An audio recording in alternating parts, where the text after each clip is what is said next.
Hey there, everyone. My name is Christian Eschbach, and welcome to another one of my album reviews. And I honestly really delayed on buying this album and really contemplated not doing a review for it because I just don't want to trigger anybody after the whole Marilyn Manson debacle, which I'm going to mention just because it's the reason why this album was released very quietly.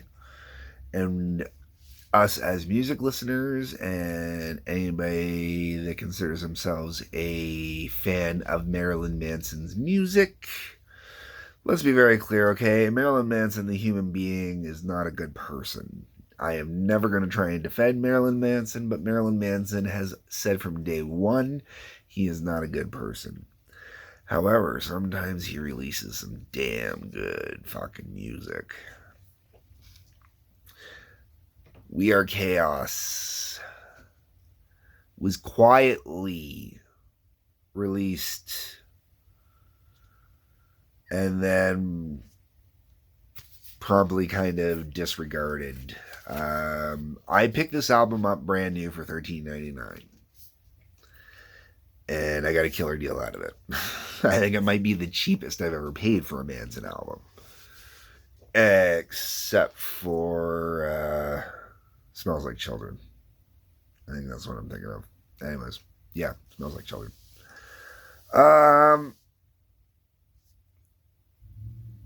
This album was produced by Shooter Jennings, who I've only recently started coming into seeing as a producer on various albums.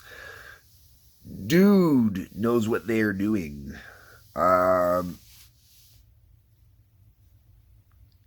There is almost a part of me that wants to say that the person followed by the people that came out to kill this album when they made their complaints, you know.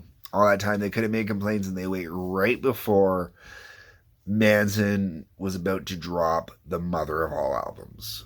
This album would have, without a doubt, brought Manson back to the foreground.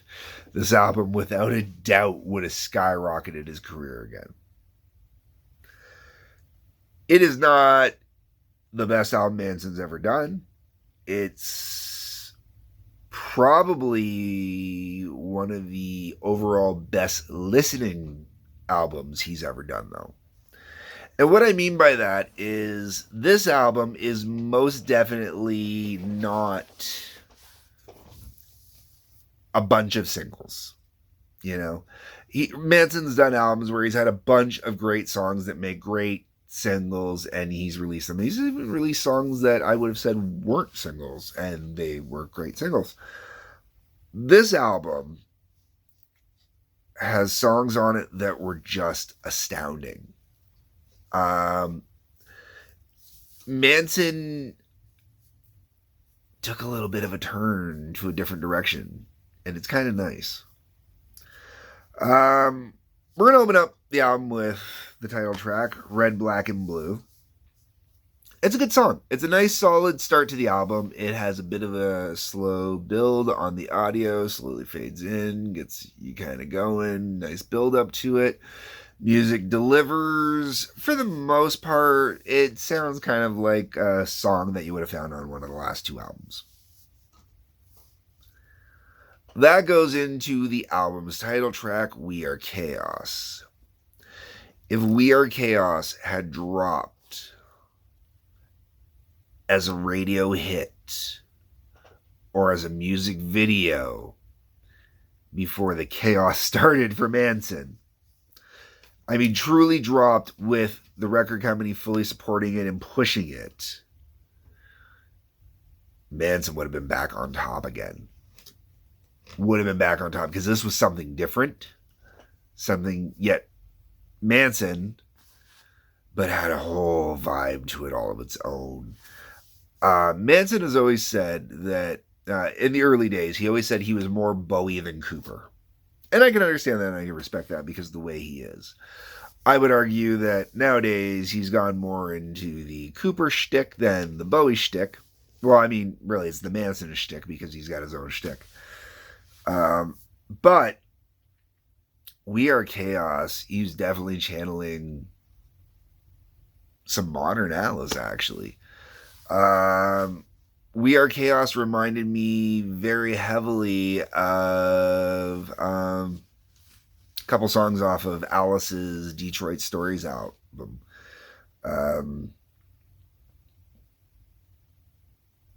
I'm trying to remember the name of the songs. Oh my god.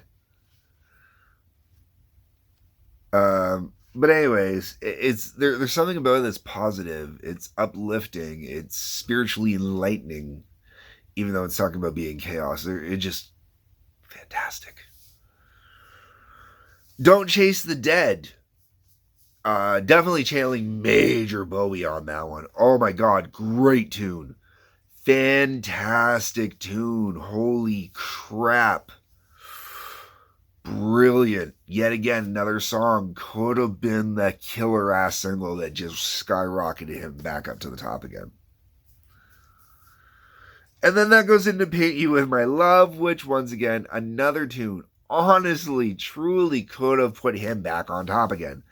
So right in the first 4 songs, 3 of them could have honestly put him back on top again without even trying. After that,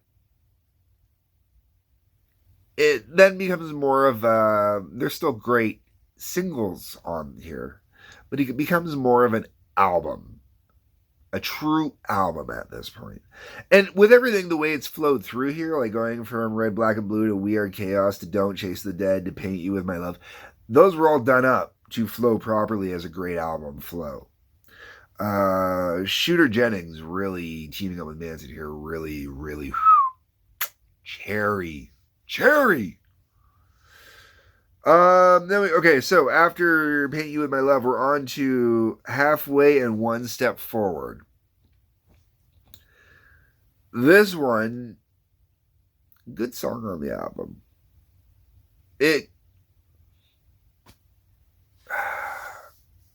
It definitely reminds me more of the last album. I want to say Tattooed in Reverse a little bit, but it's not quite right. It's definitely a little bit of a different vibe than that.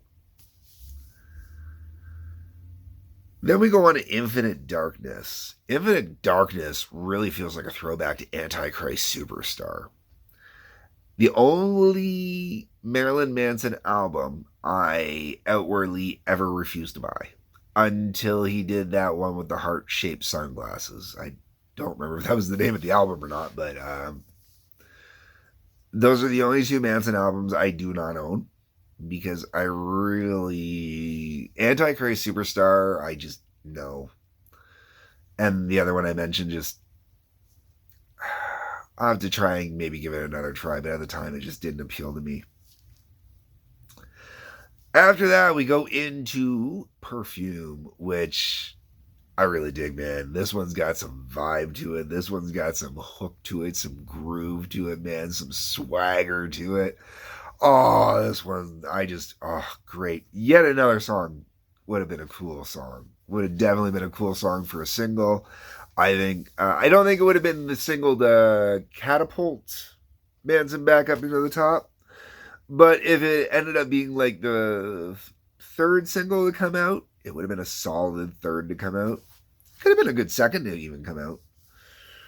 But, there's definitely, it would have been up there with 4 solid singles on this album, with Perfume being the weakest of the singles. Then we get to Keep My Head Together. Keep My Head Together that's a great album track. It really is. I honestly dig Keep My Head Together. Not one I'll ever listen to on its own, but once again, this is an album that you're supposed to listen to the album. And then you got Solve Coagula, I guess. Solve Coagula.